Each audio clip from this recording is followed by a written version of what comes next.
I never thought I'd find myself in a situation like this. It wasn't something I had ever planned or even considered, but sometimes life takes turns you can't predict. It started on an ordinary afternoon, the kind that should have faded into memory without a second thought. But that day stuck. That day changed everything. The house was quiet, just the soft hum of the air conditioning and the occasional chirp of birds outside. I had just finished tidying up the kitchen when I felt eyes on me. Not in a fleeting way, but lingering, intent. When I turned, there he was, standing in the doorway. My stepson, Tyler.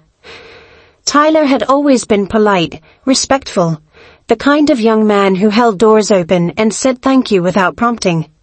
But lately, there had been something different in the way he looked at me. At first I brushed it off as nothing.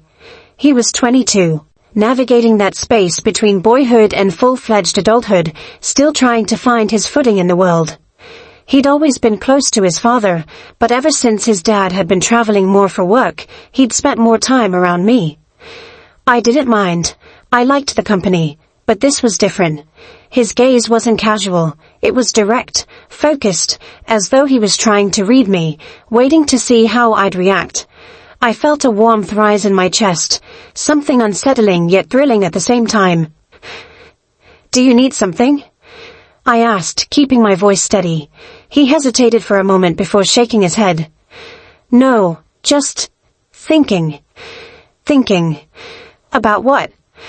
I could have asked, but I already knew the answer. And maybe, just maybe, a part of me wanted to hear it out loud. Instead, I turned back to the sink, focusing on the soapy water swirling down the drain. Dinner that evening was uneventful, or at least it should have been.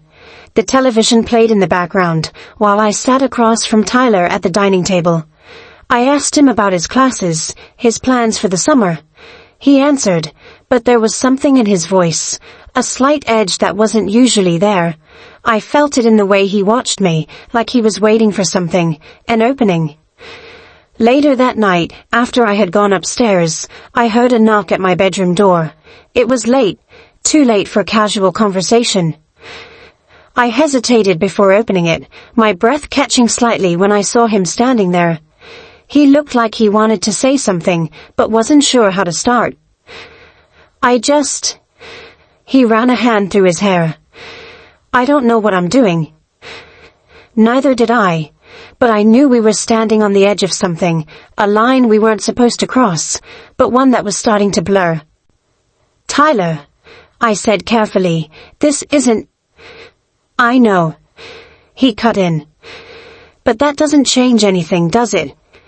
His words hung between us, heavy, charged. I should have stepped back, shut the door, put an end to whatever was happening before it started, but instead, I stayed where I was, watching him, waiting. "Good night," he finally said, his voice quieter now, like he had reached some silent conclusion. Then he turned and walked away, leaving me standing there, my pulse unsteady. I closed the door, but sleep didn't come easy that night. I lay awake, staring at the ceiling, thinking about the look in his eyes, the tension in his voice. It was wrong. It was dangerous. It was something I should never have let happen. And yet, I knew this wasn't over. Not even close. I woke up the next morning feeling like I had barely slept at all. The night before had played over and over in my mind, and I couldn't shake the feeling that something irreversible had shifted between us. I went about my morning routine as normally as I could, hoping that if I pretended nothing had happened, it would simply dissolve into the past.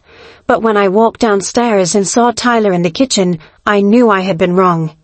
He was leaning against the counter, a coffee mug in his hands, watching me with the same intensity I had felt the night before. "Morning," he said casually, as if nothing had changed. "Morning," I echoed, forcing a smile.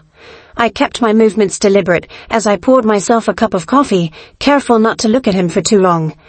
If I gave him too much, if I let him see the thoughts swirling inside me, I wasn't sure I'd be able to take them back.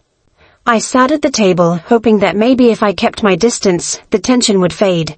But Tyler didn't leave. Instead, he sat across from me, taking slow sips of his coffee. "You didn't sleep much," he finally said. I looked up sharply, my heart skipping a beat. "What makes you say that?" "I could hear you moving around. You were up late." He was watching me again, that same searching look that made my stomach tighten. I forced myself to stay calm, to keep my voice light. "Just had trouble settling down, I guess. Nothing unusual." He didn't respond right away. Instead, he leaned forward, setting his mug down. Was it because of me? There it was. The question I had been dreading. The one that would pull me further into this dangerous place if I wasn't careful. "Tyler, I think we need to be careful here," I said. My voice steady despite the way my hands clenched in my lap. "I know things feel different lately, but..." "They don't just feel different. They are different," he interrupted. I swallowed hard. "That doesn't mean we have to act on it." He studied me for a long moment, and for the briefest second, I thought maybe that would be the end of it. That maybe he would nod, say he understood, and we could go back to the way things were before. But then he stood up, slowly, deliberately, and moved around the table toward me. My breath caught as he placed a hand on the back of my chair, his body close enough that I could feel his warmth. "You don't really believe that, do you?" he murmured. My heart pounded in my chest. I needed to stop this, to get up and put distance between us. But I didn't move. I couldn't. He reached out, the barest brush of his fingers against my arm, and I felt the air in the room shift. "Tyler," I breathed, my voice barely audible. He waited, his eyes locked on mine, waiting for me to give him permission. And for one terrifying, exhilarating moment, I wanted to. The sound of the front door opening shattered the moment. I jerked back just as my husband stepped into the house, setting his briefcase down with a sigh. "Hey, sweetheart," he called. "Sorry I got back so late. Traffic was awful." I shot up from my chair, my pulse racing. "You're home early." He smiled and walked over to kiss my cheek, oblivious to the storm that had just been brewing in the room. "Meetings wrapped up quicker than expected. Thought I'd surprise you." "That's nice," I managed, forcing a smile. Tyler had moved away, his expression unreadable, but I could still feel the weight of what had almost happened between us. I had told myself it was nothing, that I wouldn't let this go any further. But now, standing there with my husband a few feet away, I knew deep down that it wasn't over. Not even close. I spent the rest of that evening avoiding Tyler. Every time I caught his gaze, I felt like my husband would somehow see through me, as if the weight of what had almost happened was written across my face. I busied myself in the kitchen, pretending to be absorbed in chopping vegetables, stirring sauces, anything to keep my hands occupied. I could feel Tyler's presence in the room, the way he lingered, his attention never straying far from me. Dinner was a quiet affair. My husband, oblivious to the tension crackling in the air, was too busy talking about his meetings, the issues he had to deal with at work, his plans for the weekend. Tyler barely spoke, answering in short responses, his fork idly pushing food around his plate. I was no better. My mind was racing, my body tense. Every nerve aware of his presence, just across the table. After dinner, my husband settled into the couch, exhausted from his long day, flipping through channels on the television without much focus. I excused myself to the kitchen, pretending to clean up, but really just trying to gather my thoughts. The moment I was alone, I let out a slow breath, gripping the edge of the counter. I needed space, time, clarity. But I wasn't given any of those things. I felt him before I heard him. Tyler's presence was unmistakable. The subtle shift of energy in the room sending a shiver down my spine. I didn't turn, but I knew he was standing behind me. "We need to talk," he said softly. "Not now," I whispered back, my fingers tightening around the dish towel in my hands. "Then when?" His voice was low, persistent, and entirely too close. "This can't happen." I said, my voice barely audible. It was a mistake. We need to forget about it. You don't believe that? He countered, stepping closer. I see it in your eyes. I shut my eyes, willing myself to find the strength to push him away, to put an end to whatever this was, before it went any further. But when I opened them and turned to face him, the words caught in my throat. His expression was unreadable, but his eyes held something deeper, something dangerous, a challenge. Tyler! A noise from the living room made us both freeze. My husband laughed at something on the television, completely unaware of what was unfolding mere feet away from him. The spell broke, and I exhaled shakily, stepping back. Go to bed, I said firmly. This conversation is over. He hesitated, his jaw tightening, but after a long moment he nodded. Without another word, he turned and walked away, disappearing up the stairs. I leaned against the counter, my pulse hammering. I had put an end to it. I had drawn a line. But deep down, I knew that line had already started to blur the moment I let myself entertain the thought of something more. The days that followed were filled with an unbearable tension. Tyler was always there, his presence a constant reminder of what had nearly happened. He didn't push, didn't corner me again, but the silence between us was thick with unspoken words. My husband left for another business trip that Friday, kissing my cheek before heading out the door with his suitcase in hand. Call me if you need anything, he said, smiling warmly. I nodded, forcing a smile. I will. Be safe. The moment the door shut behind him, I let out a breath I hadn't realized I was holding. And then, I felt it. The weight of someone watching me. I turned, and there he was, standing at the foot of the stairs. Tyler. He didn't say a word, he didn't have to. The silence stretched between us, filled with the unspeakable things neither of us dared to acknowledge out loud. I knew, in that moment, that I was standing at the edge of something I couldn't take back, and I didn't know if I wanted to stop myself from falling. The house felt different with my husband gone. It was quieter, the silence almost thick with anticipation. I knew Tyler was still in the house, but he hadn't said a word since my husband left that morning. The tension between us had only grown, unspoken yet undeniable, lurking in the air like an unseen force pulling me closer to something I knew I shouldn't want. I busied myself with mindless tasks, hoping that distractions would dull the thoughts creeping into my mind. I cleaned the counters, rearranged the spice rack, even folded laundry that didn't need folding. But nothing could stop my mind from drifting to him. The clock struck noon, and I realized I hadn't seen Tyler all morning. Had he left? Was he avoiding me? A sense of relief mixed with disappointment settled in my chest. I shook my head, scolding myself for caring at all. I needed space, time to clear my head before I did something I couldn't take back.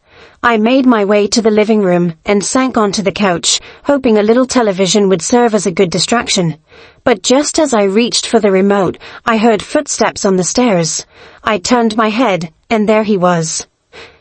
Tyler stood at the bottom step, watching me. He looked like he had been deep in thought, his hands resting on the banister, as if debating whether to come closer. My pulse quickened. "You've been avoiding me," I said, immediately regretting the words. "I thought that's what you wanted," he replied, his voice even, unreadable. I swallowed hard. I don't know what's happening between us." He took a step forward, his expression calm but deliberate. "I think you do." I exhaled sharply, my hands tightening in my lap. "Tyler, this can't." "Why not?" He interrupted. His voice was quiet but firm, his eyes locked onto mine.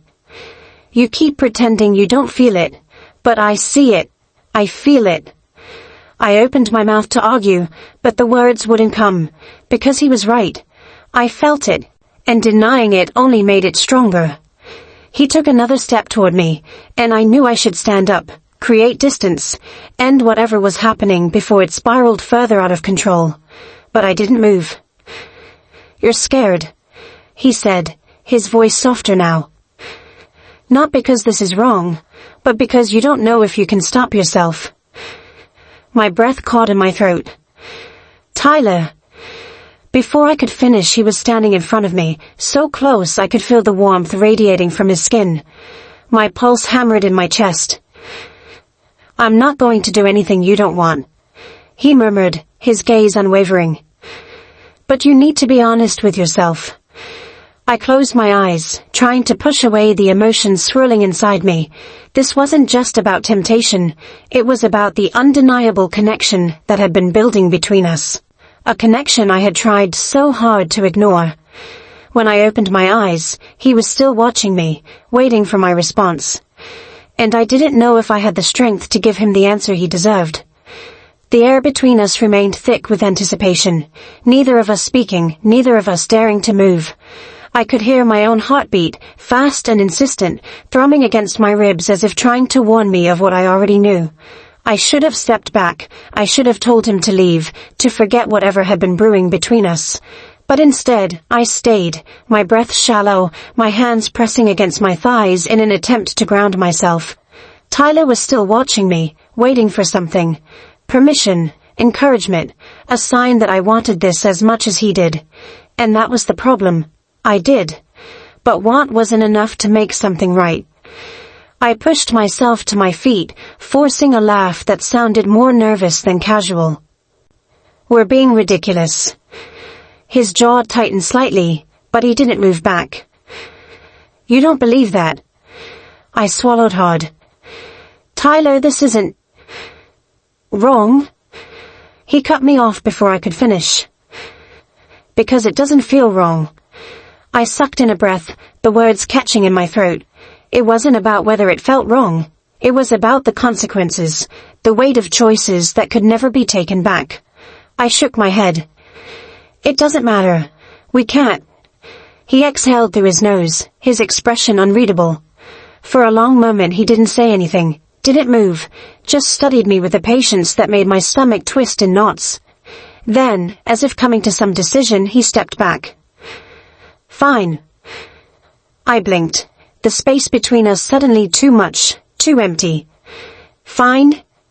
He nodded, his gaze unreadable. If you really believe that we should ignore this, that it's nothing, then I'll drop it. I won't bring it up again. Relief should have washed over me. I should have felt lighter, reassured that he was giving me an out, an escape from something I had no business entertaining. But all I felt was a hollow ache in my chest. I gave a slow nod, ignoring the disappointment curling in my stomach. That's for the best. A flicker of something passed over his face, something I couldn't quite place. Right. He turned then, walking toward the stairs without another word. I didn't stop him. I didn't call him back. I just stood there, watching him disappear, feeling the weight of something unfinished pressing down on me. The house felt different after that. The silence between us wasn't just thick. It was impenetrable.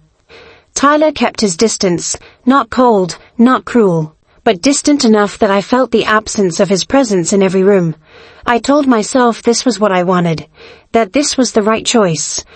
But every time I caught him looking at me from across the house, that same unreadable expression in his eyes, I wondered if right was the same thing as bearable. The days that followed were quiet, too quiet. Tyler kept his word. He didn't bring it up again, didn't push, didn't cross any lines. But the air between us remained charged, thick with everything unsaid. I should have felt relief, maybe even gratitude, that he had taken a step back. But instead, I felt something else entirely. Something that unsettled me far more than the guilt I had expected to feel. I missed it. I missed the weight of his gaze, the way he challenged me, the way he forced me to acknowledge what was happening instead of running from it. Without him in my space, the house felt emptier. The hours stretched too long, and I found myself waiting for something I had already told myself could never happen. I threw myself into distractions. I went out more often, running errands that didn't need to be run, finding reasons to be anywhere but alone in the house with my thoughts. When I was home, I busied myself with chores, cooking elaborate meals that no one had asked for, anything to keep my hands and mind occupied. But nothing helped. Because no matter how much I tried to pretend otherwise, I knew the truth. I wanted him.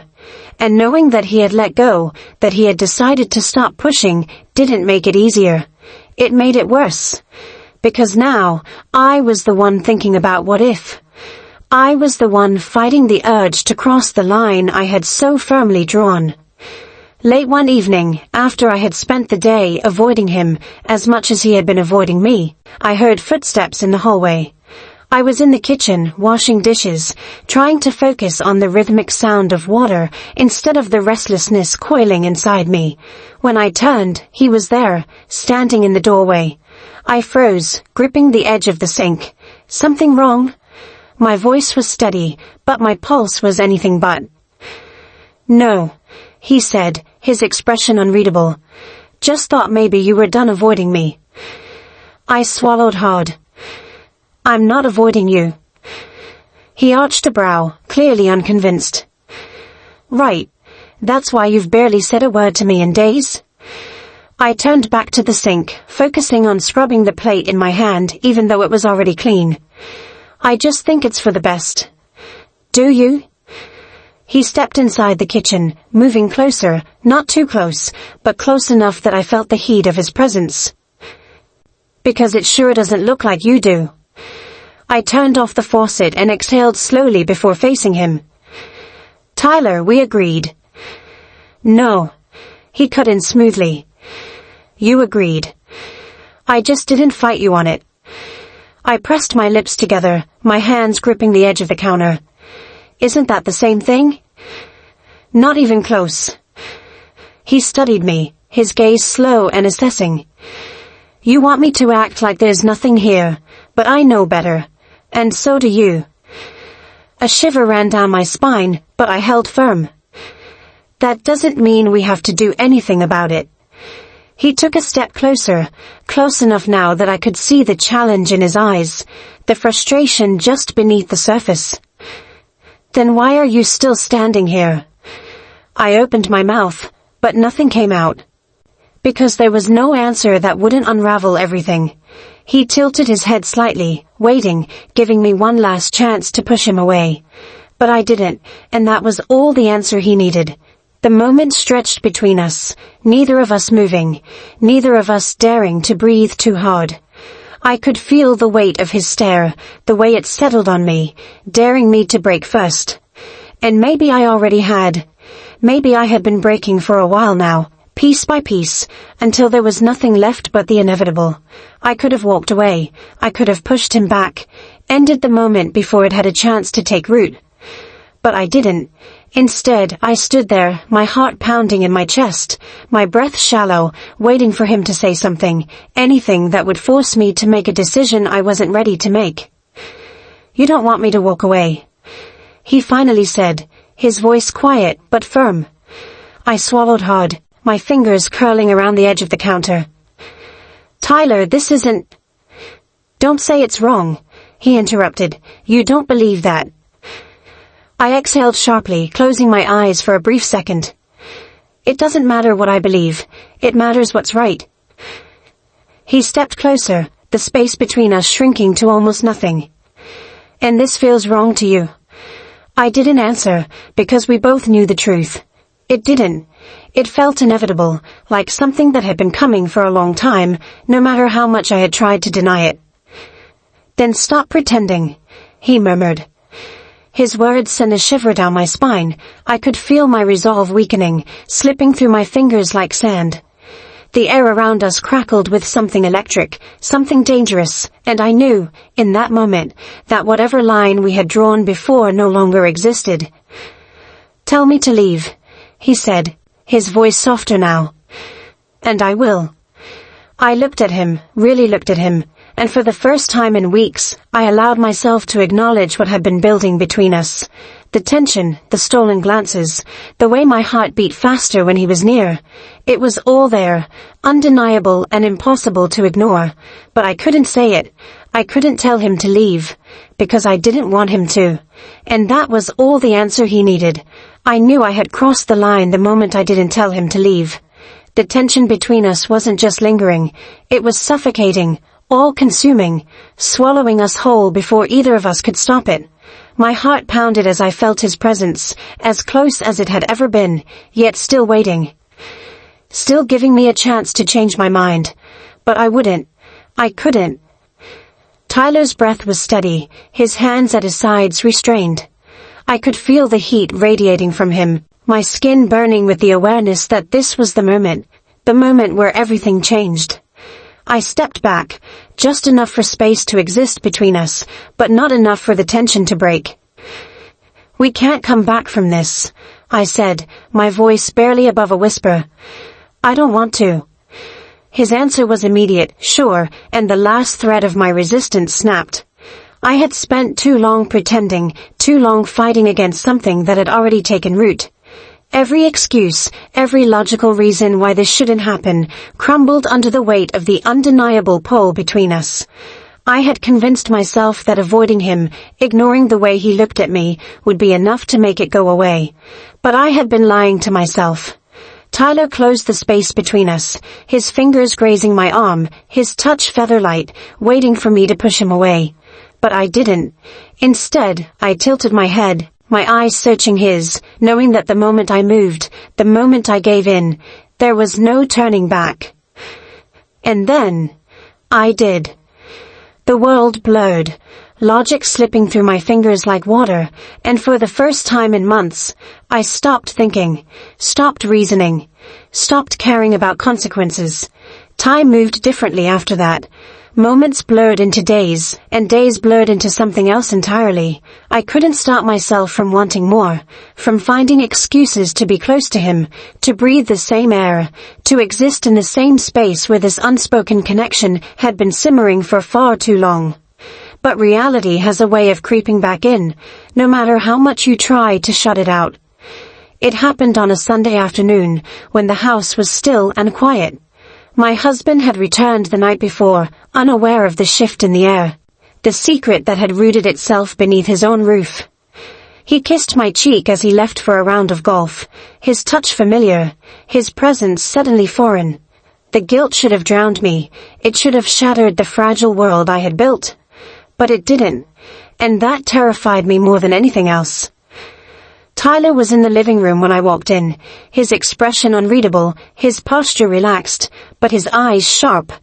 He had always been able to read me too well, and I knew, without him having to say it, that he sensed my turmoil. "We can't keep doing this," I murmured, though the words felt hollow, weak. He studied me for a long moment before nodding, but there was no finality in his agreement. "I know." Silence stretched between us, filled with the weight of everything we couldn't say. I turned to leave, but his voice stopped me. "Do you regret it?" I should have said yes. I should have used that moment to put an end to it, to erase what had happened before it could destroy everything. But when I turned to look at him, my answer was already written across my face. "No." He nodded once, his jaw tightening. "Neither do I." And with that, the truth settled between us, unshakable. I didn't regret it. Not then. Maybe not ever. But knowing that didn't make it any easier. Because some choices don't come with clean endings. Some choices stay with you, haunting your every step, reminding you that once you've crossed a line, there's no going back. Only forward, into the unknown.